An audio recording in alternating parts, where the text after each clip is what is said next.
Good morning, students. Let's start the nomenclature of elements with atomic number greater than 100. It is the unit 3rd, periodic table and the periodic trend in properties. Okay, उसका second topic है ये nomenclature of element. ऐसे elements का nomenclature जिनका atomic number 100 से above है. Okay, क्योंकि इनका जो डिस्कवरी है वो बहुत लेटर हुई है, बाद में हुई है, और इनका डिस्कवरी जो सिंबल है इनका कोई निश्चित सिंबल नहीं है, ना कोई इनकी कोई डेफिनेट नोमेनक्लेचर है. जिस साइंटिस्ट ने, जिस डिस्कवरर ने इसको डिस्कवर किया इस एलिमेंट को, उसकी डिस्कवरी के, उसके डिस्कवरर के नाम पे ही रदरफोर्ड, जैसे रदरफोर्ड ने किया तो रदरफोर्डियम हो गया, बोर ने किया बोरियम हो गया. इस टाइप से नोमेनक्लेचर दी जा रही थी. ओके, तो the naming of new element had been traditionally privileged discoverer for discovered, and the suggested name was ratified by the IPSC. और रेटिफाई किया, रेट दिया किन्होंने? IPSC, international union pure and applied chemistry. In recent year this has led to some controversy, और कुछ controversy, आपत्तिजनक हुआ इसमें. तो the new element with the very high atomic number are so unstable that only minute quantity, sometime only few atoms of them are obtained. Their synthesis and chemical characterization therefore require highly efficiently. बहुत ज़्यादा efficient हुआ इसकी, क्योंकि इतने कम इनका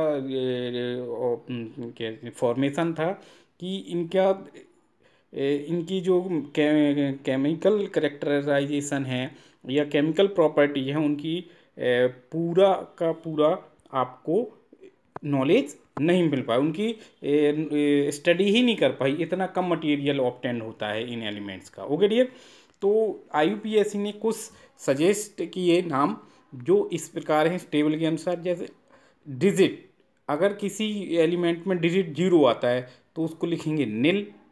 okay dear, atomic number में आएगा 100, 101, 100 above है ना, तो 100 एबव का means 101, 102, 103 and so on. Okay dear, तो 0 के लिए IUPAC ने क्या बोला? नील, और इसका एब्रिवेशन किया एन से. ओके डियर, ना 1 के लिए किया अन, 2 के लिए किया बाई, 3 के लिए ट्राई, 4 के लिए क्वाड.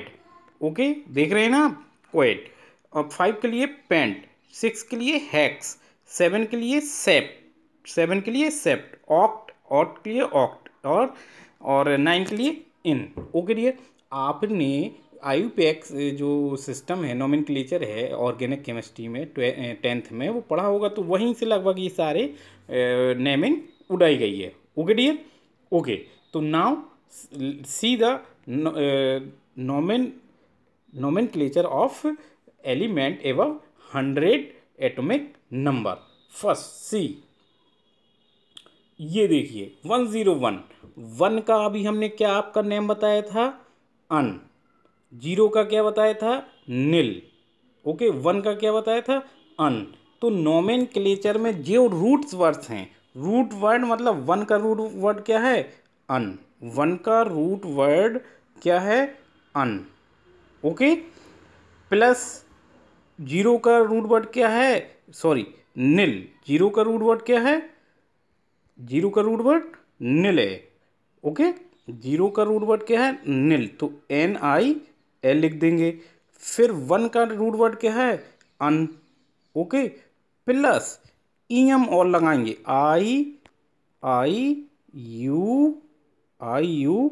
IUM, EM और लास्ट में जोड़ देंगे. तो देखिए अननिल अननियम, अननिल अननियम.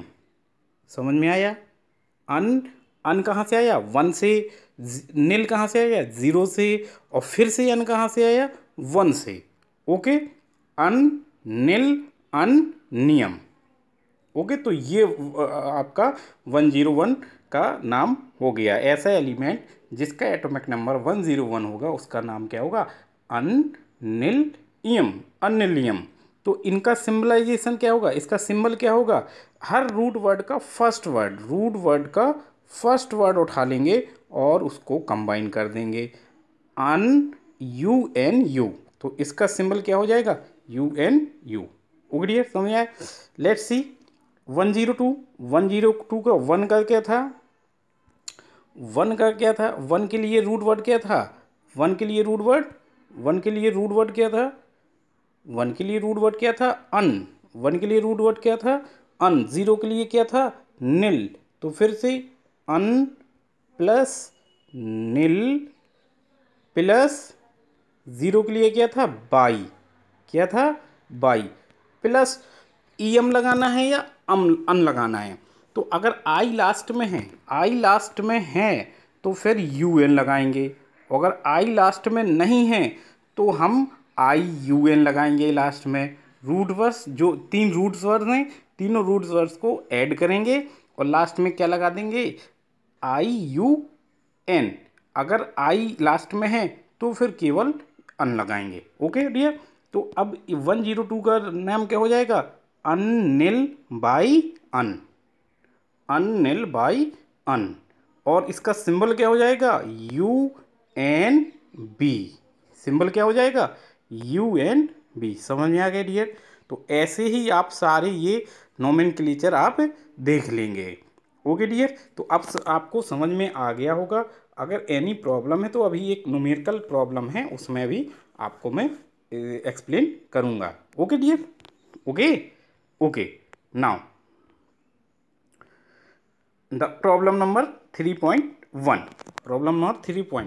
What would be the IPSC name and symbol of the element with the atomic number 120? देखिए यहाँ पे रेफरेंस दिया है सॉल्यूशन का, बुक में रेफरेंस दिया। तो अब ऐसे तो आप एग्ज़ाम में करेंगे नहीं कि बुक नंबर का, table number from figure number from. तो मतलब ये कोई तरीका नहीं है। ओके डियर, तो तरीके देखिए, सॉल्यूशन इसका देखिए आप। एक ऐसा एलिमेंट जिसका एटॉमिक नंबर 120 है उसका हमें सिंबल बताना है, उसका नोमेनक्लेचर बनाना। ओके डियर, तो देखिए एटॉमिक नंबर कितना है? 120। ओके, तो वन के लिए क्या हमने लिखा था? Root word. वन के लिए रूट वर्ड क्या लिखा था? अन। ओके, टू के लिए क्या लिखा था? बाई। टू के लिए क्या लिखा था? बाई। लिखा था ना? लिखा था ना? ओके, तो बाई। और जीरो के लिए क्या लिखा था? नील। जीरो के लिए क्या लिखा था? नील। जीरो के लिए, जीरो के लिए क्या लिखा था? नील। ओके, तो इन सारे रूट्स वर्ड का पहला वर्ड अगर हम लेंगे तो क्या आएगा? हमारा सिंबल आएगा। रूट वर्ड्स का फर्स्ट अगर हम वर्ड लेंगे तो हमारा क्या बनेगा? सिंबल। सिंबल के लिए हमें क्या पढ़ना होगा? First word of each root. First word of each root. तो फर्स्ट ईच रूट का पहले रूट का क्या था? यू। दूसरे से बाई से क्या आएगा? बी। और नील से क्या आएगा? एन। तो इस 120 element 120 atomic number having atomic number 120, the element symbolize by U B N. समझ गए? यस। नाउ नेम क्या था? नेम था कि एडिशन ऑफ द रूट्स, सारे रूट्स का addition plus I U M और U N. I U M और यू एम। ओके, तो रूट्स वर्ड्स क्या हैं? U N B I nil plus I U N. तो क्या हो जाएगा? अनबाइलियम। अनबाइलियन। ओके, अनबाइलियन। एन होगा यहाँ पे, अनबाइलियन। ओके डियर, समझ में आया? ये समझ में आया ना? तो ये रूट्स वर्ड्स पहले लिखेंगे हम, रूट्स वर्ड से सिंबल बनाएंगे। रूट्स वर्ड्स का फर्स्ट वर्ड लेंगे तो सिंबल बनेगा, और जो नोमेनक्लेचर नेम होगा, रूट्स वर्ड्स के सारे रूट्स वर्ड्स को ऐड कर देंगे और लास्ट में आई यू एन लगा देंगे या यू एन लगा देंगे। Okay dear, now next problem is the element atomic number 117 and 120 have not yet been discovered. अभी तक डिस्कवर नहीं हुए, but in in which family or group would you place this element and also give the electronic configuration in each case. इनके electronic configuration भी देने हैं और इनका हमें ग्रुप और या फैमिली नंबर बताना है, किस ग्रुप में इनको रखा जाएगा. तो सी एलिमेंट विद एटॉमिक नंबर 170. तो इसका जो इलेक्ट्रॉनिक कॉन्फ़िगरेशन होगा अकॉर्डिंग टू बोर, आपने हाई स्कूल में पढ़ा होगा, मैंने भी अभी पढ़ा है आपको लास्ट चैप्टर में, देखना. तो 2n स्क्वायर के अनुसार 2n स्क्वायर ओके. तो 2n square where n is the orbit number या shell number 1 2 3 and so on. तो फर्स्ट सेल में कितने हैं मैक्सिमम इलेक्ट्रॉन 2. सेकेंड में कितने होंगे 8 ओके. थर्ड में 18, फोर्थ में 32, फिर 32 रिपीट करता है, 32 फिर रिपीट करता है ओके. नाउ लास्ट में 8 18 और 7 ये इलेक्ट्रॉनिक कन्फिगरेशन आएगा. तो 7 का कन्फिगरेशन क्या होगा लास्ट में 7s2 7p5 होगा ओके. 7p5. और ये इलेक्ट्रॉनिक कन्फिगरेशन किसका होता है हेलोजन का होता है डियर ये कन्फिगरेशन. तो it would be placed with halogen. कहाँ पे रखेंगे इसको हेलोजन का जो कन्फिगरेशन होता है वो क्या होता है NS2p5 ओके डियर ओके. तो it's belong to the halogen family और ग्रुप नंबर 17. समझ में आया. Now element having the 120 atomic number, इनका जो इलेक्ट्रॉनिक कन्फिगरेशन आएगा वो क्या आएगा 2 8 18 32 32 8 2. लास्ट सेल से पहली सेल में 8 2. समझ गए बात ओके. लास्ट सेल में 8 इलेक्ट्रॉन से ज़्यादा नहीं हो सकते हैं आपके. लास्ट सेल में 8 इलेक्ट्रॉन से ज़्यादा नहीं. यहाँ 7 थे, यहाँ पे 2 हैं, यहाँ पे 10 नहीं कर सकते हम कि लास्ट में 2 एक साथ 10 कर देंगे ओके डियर. तो नाउ 2 लास्ट सेल में 2 इलेक्ट्रॉन कहाँ पे होते हैं एल्कलाइन अर्थ मेटल में. कहाँ पर मैग्नीशियम कैल्शियम बेरिलियम स्ट्रोंशियम इस तरह जो एलिमेंट्स होते हैं उनके साथ ये रखा जाएगा कि एल्कलाइन अर्थ मेटल में, जिसका वो इलेक्ट्रॉनिक कॉन्फिगरेशन क्या होता है NS2 और ग्रुप सेकंड ओके डियर. समझ में आया ये. तो ये मैंने आपसे बताया कि आज जो एटॉमिक नंबर बियॉन्ड 100 है उनका नोमेनक्लेचर कैसे होगा, उनका पीरियोडिक टेबल में प्लेस कैसे आप फाइंड करेंगे और एट्सेट्रा उनका सिंबलाइजेशन क्या होगा, ये चीज़ें आपसे बताएंगे. I hope you understand okay. Thank you dear.